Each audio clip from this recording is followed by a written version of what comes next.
start. Okay.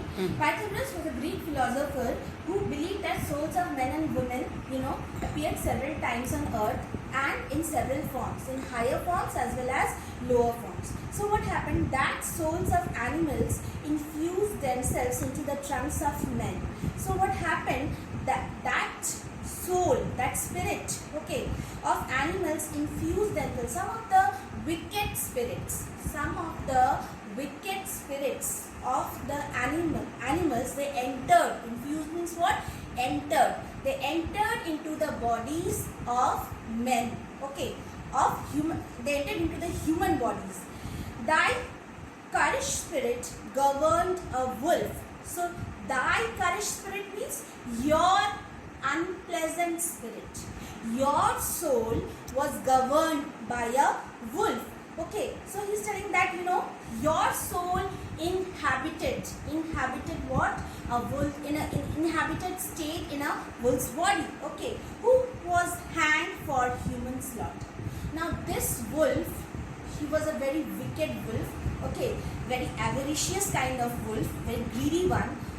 So why was he hanged to death? He was hanged to death because he killed many men. Slaughtered means he was hanged to death. Even from gallows did his fell soul fleet. So even from the gallows. Now what is gallows, children? It is a structure which is an upright structure. Having two cross sides where criminals are hanged. So he's telling here, Krishan is telling here, even from the gallows directly his fell soul fleet. Fell soul fleet means his soul speedily escaped from even the gallows. And whilst thou layest in thy unhallowed dam. So when you were in the womb, of your unholy mother. Unhallowed dam means unholy mother. Dam means mother here. So when you were there in the womb of your mother, that spirit actually captured your soul. Infused itself in thee means it had entered. It had entered into the womb of your unholy mother and had captured your spirit.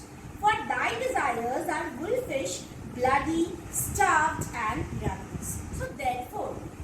So therefore your instincts, your impulses are, wolf-like. Wolfish means what? Your desires, your impulses are wolf-like, starved, as if you're craving for what? You're craving for blood. And ravenous. Ravenous means hungry. Child, till thou canst rail the seal of my bond, thou but offendest thy lungs to speak so loud.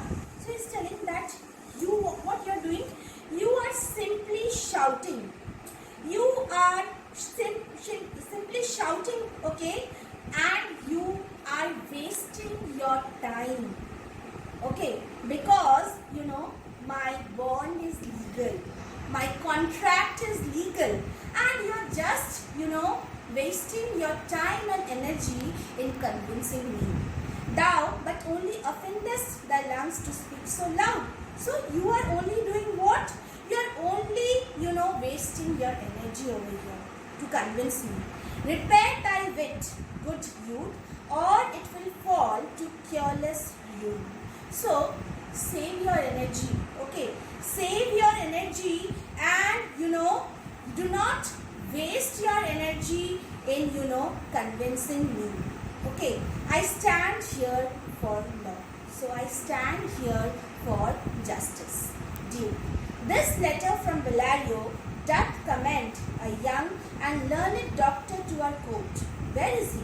So remember, the messenger had entered. We had read in the last class. So the Duke is asking, here in this letter, Dr. Valerio has recommended someone, to fight the case on behalf of him. So he's telling, where is that learned doctor? Nerissa. He attended here hard by. So he is present here close by. To know your answer whether you will admit him. So he is waiting outside, okay, to know whether you will give him the permission to fight the case. Okay, move on to the next page. D. With all my heart, some 3 or 4 of you go give him courteous conduct to this place. So what is he telling? That okay, with all my heart, okay, I consent. I consent that learned doctor to come over here in the court and fight the case. So some 3 or 4 of you go give him courteous conduct to this place. So lead him politely inside the courtroom.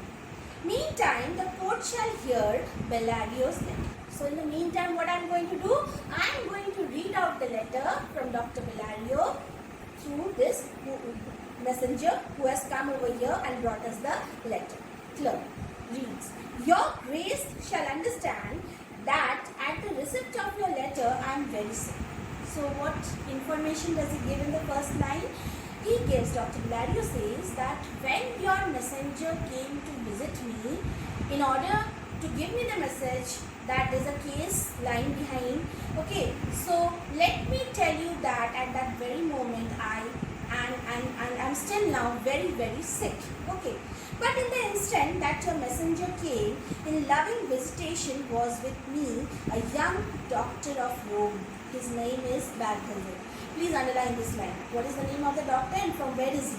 He is from, what is the name of the doctor? He is Balthazar and he is, from Rome. So he is telling when your messenger had come, okay, someone visited my place.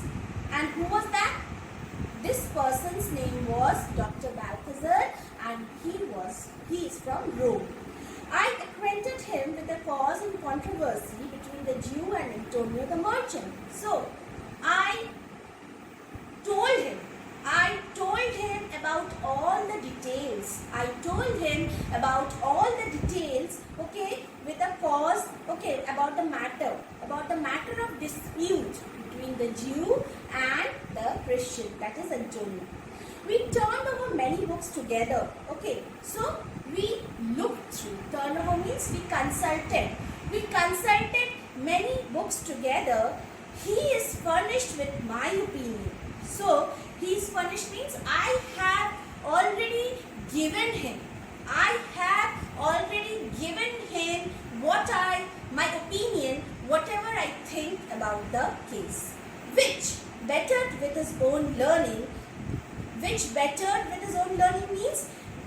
which he has tried to improvise in a better way with his own experience and with his own learning, the greatness whereof I cannot enough comment. So he's telling that his knowledge, his wisdom is praiseworthy and I must fall short of words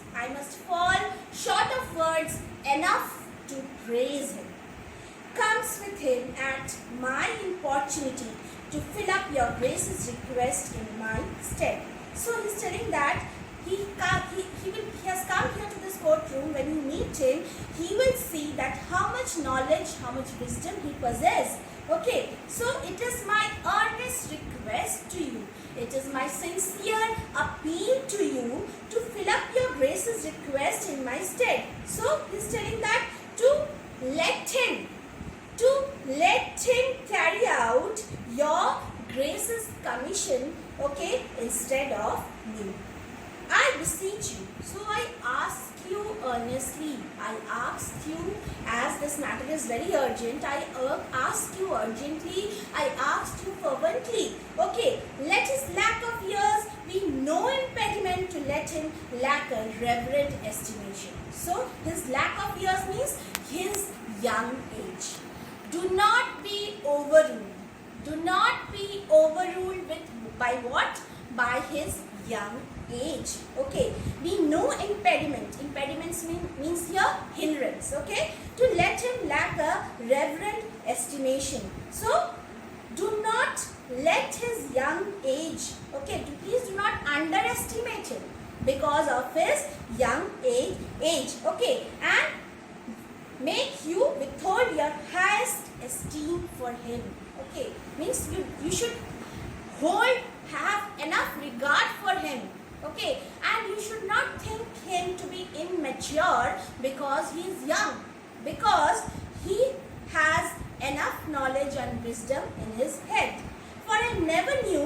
young a body with so old a head.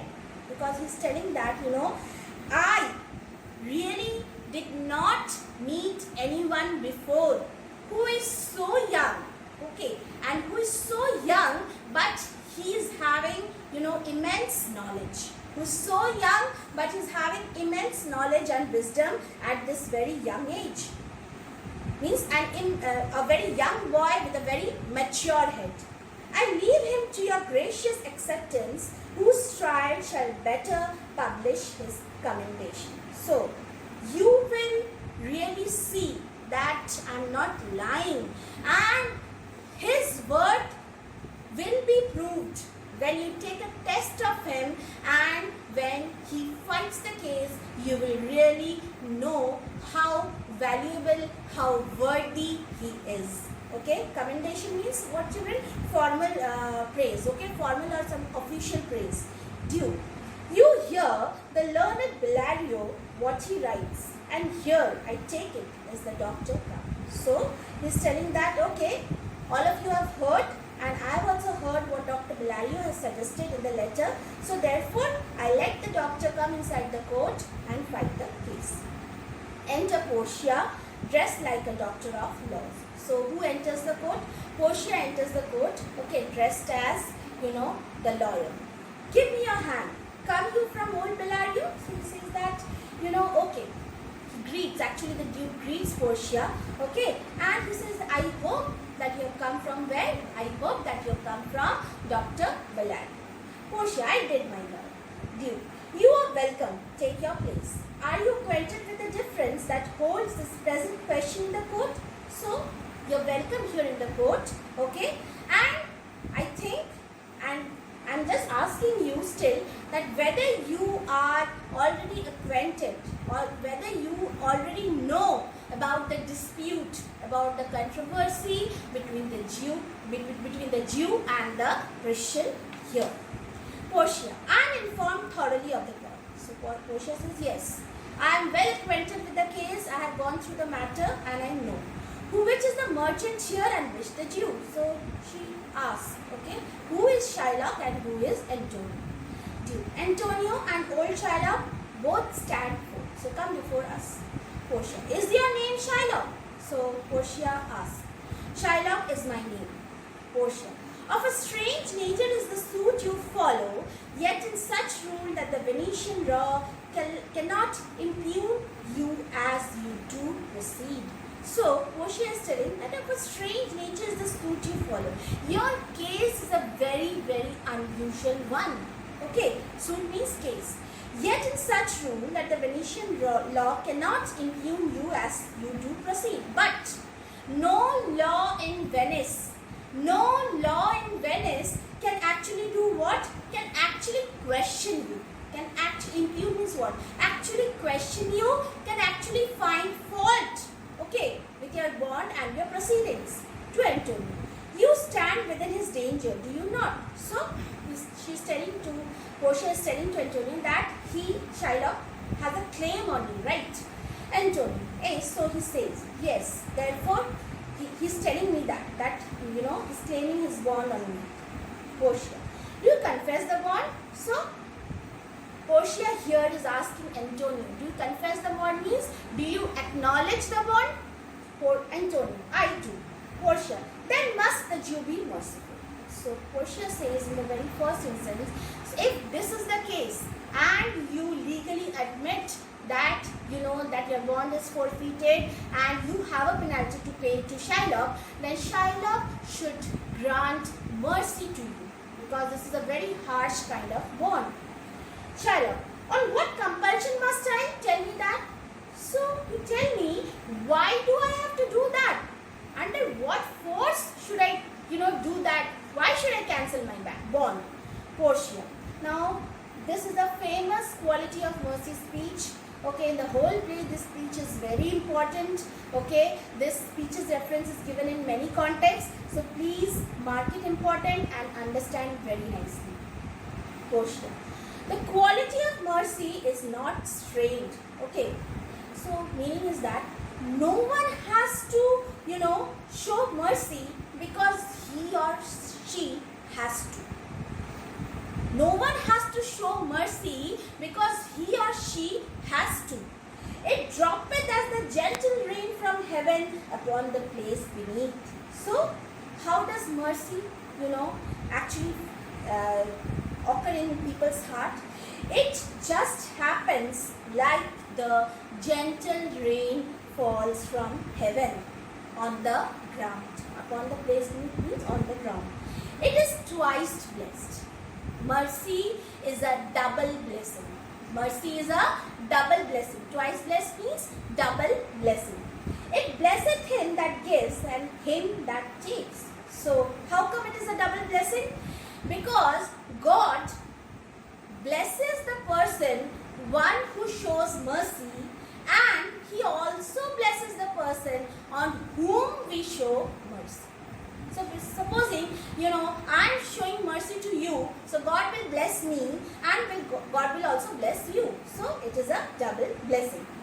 This mightiest in the mightiest. So it's strongest. This quality of mercy is strongest in the strongest of people. Okay. It becomes the throned monarch better than his crown. So if a king, throne monarch means if king, the king, we are talking here about monarch means king. It looks better in a king than his own crown looks on him. The quality of mercy, if a king is seasoned with, mercy, if he is, having the quality of mercy, if a king is having the quality of mercy, then all the people will praise him. Why they will praise him? Because they will like the king, more than, anyone can actually like him on it. So, meaning to say that what is the sign of royalty of the king? Obviously, the scepter and the crown. Okay. So here, Portia is telling the king, when he is blessed with the quality of mercy, when he shows mercy to other people, his image actually becomes better with the quality of mercy than with the sign of royalty. What is the sign of royalty over here? The crown. The crown of the king. Okay. His scepter shows the force of temporal power. So, she's telling over here, scepter shows the force of temporal power. Temporal power means earthly power. Temporal power means earthly power. Okay, so the scepter, what does it signify?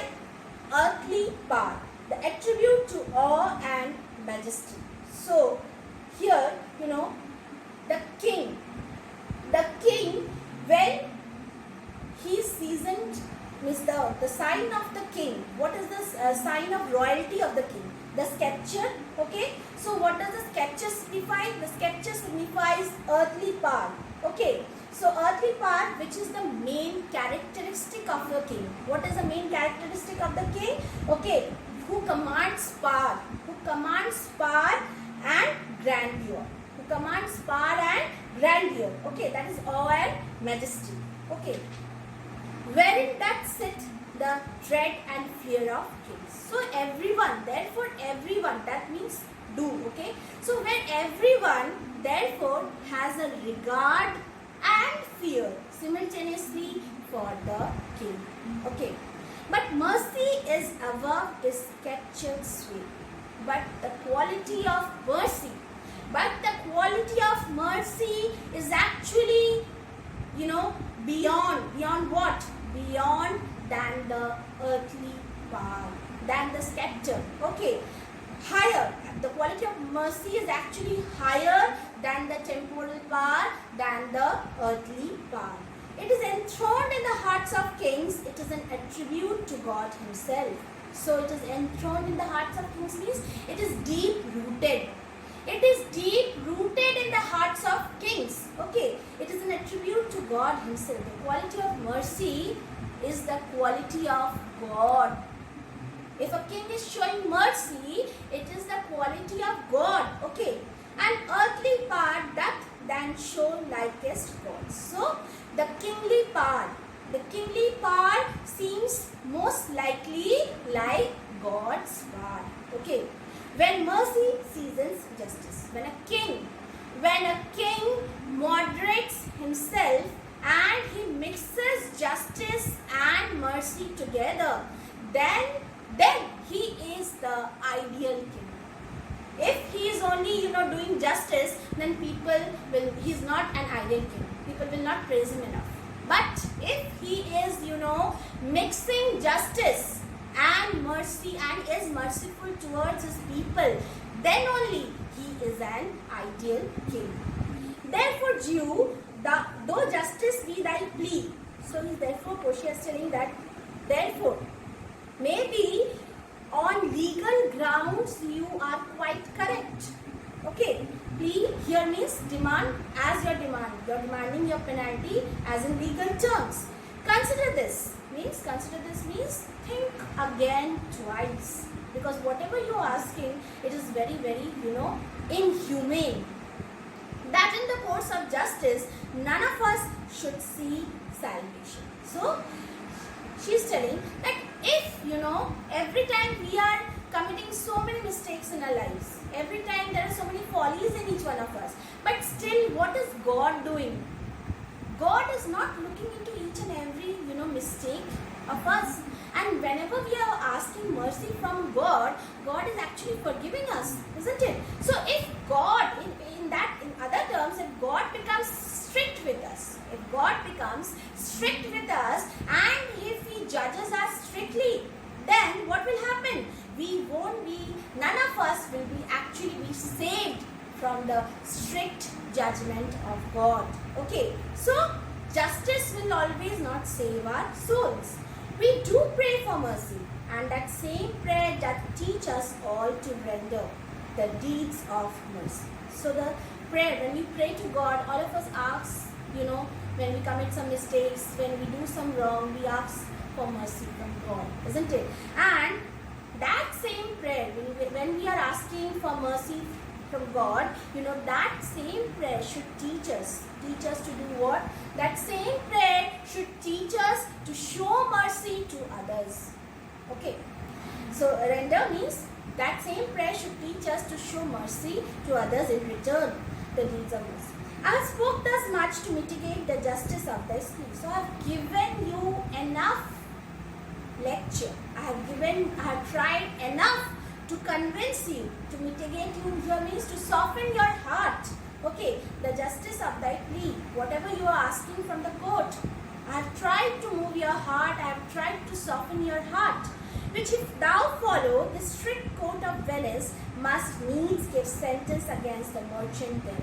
So if you follow this strict court of Venice, if you follow the legal proceedings of the court, and if you still wish to pursue with the proceedings of the court, must needs give sentence against the merchant.